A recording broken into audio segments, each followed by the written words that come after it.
दोस्तों, legal and legal में एक बार फिर से आपका स्वागत है। आज हम चर्चा करने जा रहे हैं 138 एनआई एक्ट। इस पर हम पहले भी कई बार वीडियो बना चुके हैं, चर्चा कर चुके हैं, लेकिन आज का वीडियो पिछले वीडियो से खास है। खास क्यों है ये भी मैं आपको बताना चाहूँगा।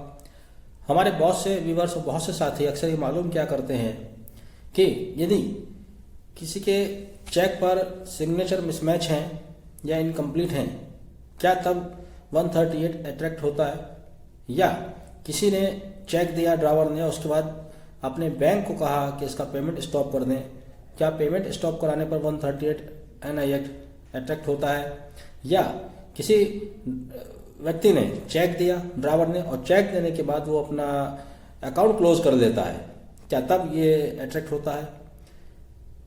आज हम इसी पे चर्चा करने जा रहे हैं। इसी संबंध में हाल ही में 4 जनवरी 2022 को Jammu Kashmir and Ladakh high court का एक महत्वपूर्ण जजमेंट आया है। आप इस एक जजमेंट को पढ़ लें, इसकी स्टडी कर लें, आपको आपके हर प्रश्न का उत्तर इस जजमेंट में मिल जाएगा।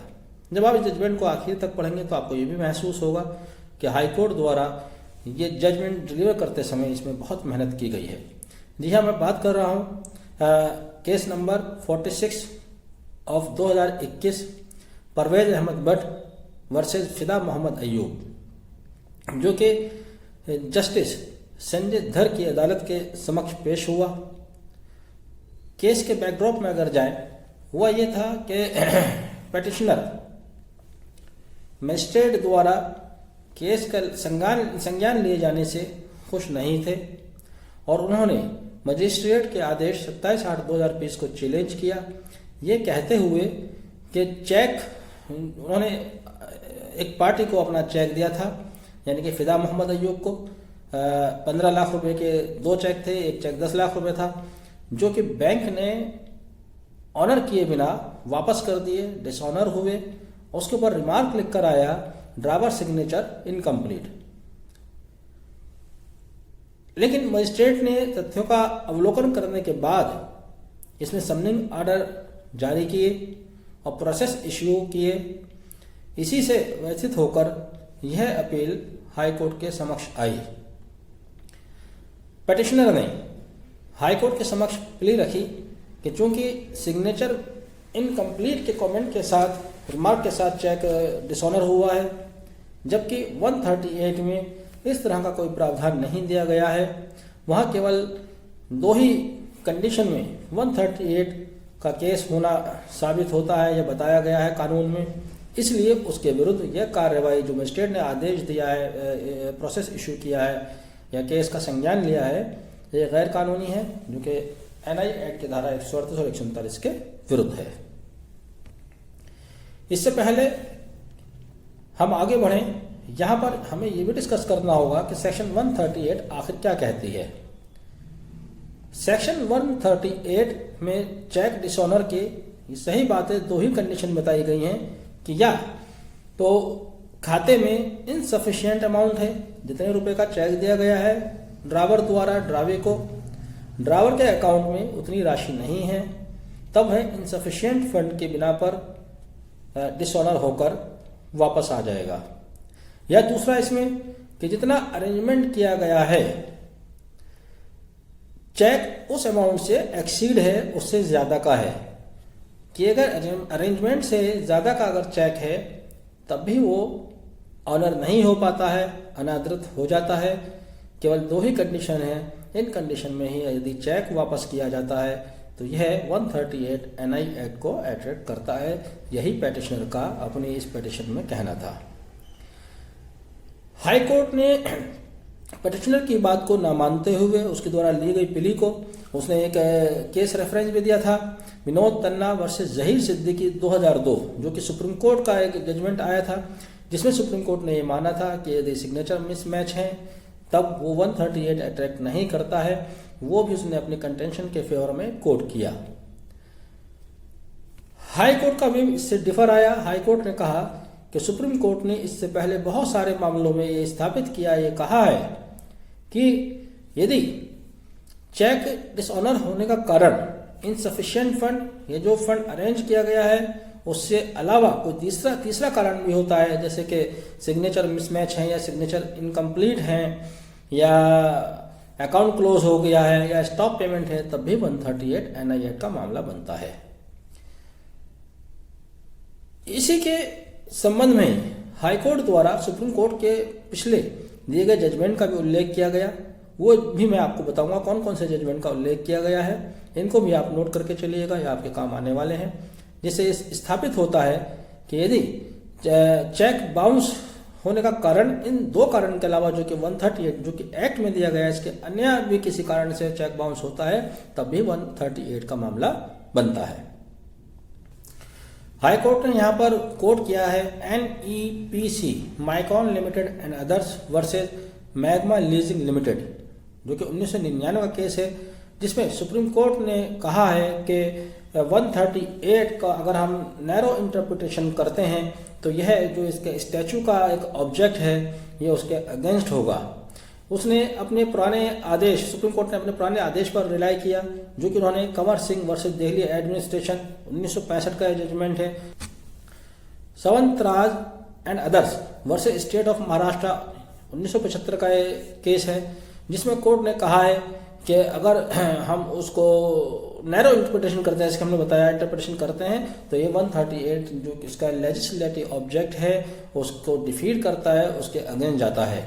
वहीं सुप्रीम कोर्ट ने इसे अर्लियर अपने जजमेंट पर रिलाई किया, जो कि उन्होंने state of Tamil Nadu versus MK Kandaswamy and others 1974 का जजमेंट है, जिसमें कोर्ट ने कहा था कि यदि चेक बाउंस होने का कारण कमेंट जो लिखकर आता है कि अकाउंट क्लोज कर दिया गया है, तब भी ये 138 को एट्रैक्ट करेगा। 138 NI एक्ट की धारा के अंतर्गत ये अपराध होगा। Modi cement limited versus Kuchil Kumar Nandi, ये 1998 का जजमेंट है, जो कि जिसमें ये था कि ड्राइवर ने चेक देने के बाद अपना स्टॉप पेमेंट करा दिया, बैंक को कहा अपने के खाते का पेमेंट रोक दिया जाए, तब भी ये चेक डिसऑनर होकर आया। तब कोर्ट ने जहां तक कहा कि अगर हम 138 की जो प्रपोजिशन है उसी के अकॉर्डिंग हम उसको एज इट लेते हैं, तब उसका अर्थ यह होगा कि हमने 138 धारा को एक डेड लेटर बनाकर छोड़ दिया है। सुप्रीम कोर्ट ने यहां तक कहा कि 138 एक डेड लेटर बन के रह जाएगा अगर हम उसका नैरो इंटरप्रिटेशन करते हैं। यानी कि उसका कहना था कि अगर ड्राइवर चेक देने के बाद स्टॉप पेमेंट करा देता है और वो कहता है कि साहब वो मेरा चेक जो मैंने इश्यू किया था वो खो गया था, चोरी हो गया था, तो उसको बचाव का एक आसान तरीका हो जाएगा। यही क्वेश्चन सामने आया, सुप्रीम कोर्ट के समक्ष आया MMTC limited versus messrs Metchil chemical 2001। इसमें भी यही देखने में आया कि ड्राइवर ने चेक दिया और फिर उसका स्टॉप पेमेंट करा दिया, तब भी उसके विरुद्ध ये कार्रवाई चली। सुप्रीम कोर्ट ने कहा कि अगर स्टॉप पेमेंट करा दिया जाता है ये भी 138 एट्रैक्ट करता है। इसी तरह से एक और केस इसमें कोर्ट किया गया, Goa blast private limited versus चेको उर्सुला डी सूजा 2003। इन सभी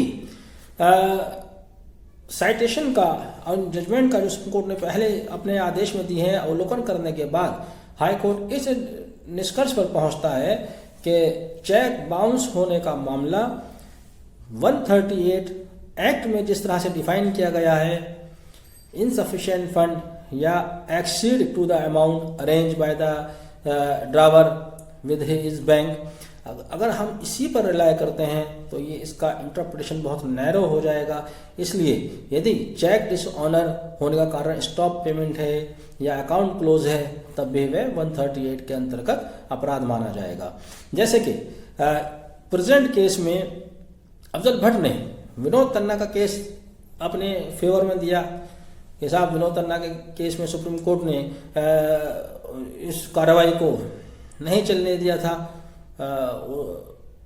यहाँ पर हाई कोर्ट ने कहा कि विनोद तन्ना का केस चूंकि सन 2002 का है, उस समय जो उन्होंने रेशियो अडॉप्ट किया था सुप्रीम कोर्ट ने, वो अगले जो उनके सामने मामले आए उसमें उस रेशियो को नहीं अपनाया गया। और उसके बाद एक Lakshmi Dyechem versus state of Gujarat जो कि 2012 का मामला है, ये डिफेंस काउंसिल ने अपने फेवर में लिया। हाईकोर्ट का कहना यह था कि Lakshmi Dyechem versus state of Gujarat 9/10/2012 का मामला लेटेस्ट है, जबकि विनोद तन्ना वाला केस 2002 का है, पुराना हो गया, इसलिए वो ओवर रूल्ड हो गया है। उन्होंने उसको न मानते हुए Lakshmi Dyechem versus state of Gujarat और दूसरे जो मैंने ऊपर बताया उनके आधार पर रिलाय करते हुए फाइनल ऑर्डर दिया कि यदि सिग्नेचर मिसमैच हो जाते हैं या सिग्नेचर नहीं मिलते हैं तब भी उसके विरुद्ध चेक बाउंस का मामला बनता है और मजिस्ट्रेट द्वारा दिया गया आदेश बिल्कुल सही है, इसमें किसी तरह के इंटरफेरेंस की गुंजाइश नहीं है। और इस टिप्पणी के साथ यह पिटीशन हाईकोर्ट द्वारा खारिज कर दी गई। तो मैं समझता हूँ ये क्वेश्चन है, ये बहुत लोगों के जहन में आता है कि चेक बाउंस तभी होता है, तभी माना जाता है, 138 का मामला तभी बनता है, तभी अट्रैक्ट होता है, जबकि इनसफिशिएंट फंड की वजह से चेक बाउंस होकर आता है, लेकिन ऐसा नहीं है। जो मैंने आपको बताया उसके आधार पर आप ये कह सकते हैं स्टॉप पेमेंट होने पर भी 138 NI एक्ट अट्रैक्ट होता है, चेक अकाउंट क्लोज होने पर भी 138 अट्रैक्ट होता है, सिग्नेचर मिसमैच होने पर या इनकम्प्लीट सिग्नेचर होने पर जो ये प्रेजेंट पिटीशन है तब भी 138 NI एक्ट अट्रैक्ट होता है। मैं उम्मीद करता हूँ जितनी इन्फॉर्मेशन मेरे द्वारा दी गई है आपको पसंद आई होगी। अगर इन्फॉर्मेशन आपको पसंद आई है तो वीडियो को प्लीज़ लाइक तो बनता है, एक लाइक ज़रूर कीजिएगा और चैनल अगर सब्सक्राइब अभी तक नहीं किया है प्लीज़ बेल आइकन प्रेस कीजिएगा, चैनल को भी सब्सक्राइब कीजिएगा वीडियो को आखिर तक देखने के लिए। Thank you, have a nice day, thank you.